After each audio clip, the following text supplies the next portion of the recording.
তো গাইস আমরা আজকে আবারও আসলাম হচ্ছে ফ্রি ফায়ার নিয়ে।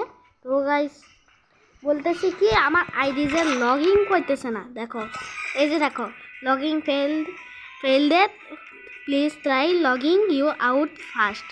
তা ফেসবুক দিয়ে হবে না। মাত্র দেখলাম চেরি গেমিংও হইতেছে, চেরি গেমও হইতেছে না, আবার স্ক্যারি গেমিংও এটা দিয়ে হইতে, আরে না এটা দিয়ে হইতেছে না। দাঁড়া আমার অন্য জিমেল দিবি, জিমেল আরও আছে। তোমরা এখন ঢুকে দেখো তোমাদের কি হয় নাকি। দেখো আবার দিচ্ছে, দাঁড়া আবার লগ ইন করি। তো কি না ভাই সার্ভারে কি ফ্রি ফায়ার কি এখন ব্যান ট্যান করে দিল নাকি? আর বাংলাদেশি নাকি ফ্রি ফায়ার ব্যান করে দেওয়ানো হইল।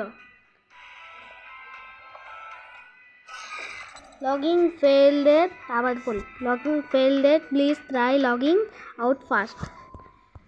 আমি হঠাৎ গেম খেলার মধ্যেই দেখি বাইর হওয়ার সত্ত্বে দেখি যে ওমা হঠাৎ করে বাইর করে দিল কেমনে। তারপরে দেখি যে লগ ইন করেই দেখি তাও হয় না। তারপর আমি লাইভ স্ট্রিম দেখতেছি, তারপরেও হয় না, তারপরেও অন্যদেরও হয় না, বাংলাদেশের মনে হয়েছে। তো গাইস মনে হয় হইতেও পারে আবার ফ্রি ফায়ার আবার ব্যান করে দেওয়া হয়েছে বাংলাদেশে। তোমরা এখন ঢুকে দেখো তোমাদের হয় নাকি। তোমরা গেস্টে দিয়ে খেলতে হবে। আমার সবারই হইতেছে বাংলাদেশের, সব ফ্রি ফায়ারেরই হইতেছে। তো গাইস আজকে ভিডিও এই পর্যন্তই। আল্লাহ হাফেজ গাইস, পিস বন্ধ করে দিয়ে দিই।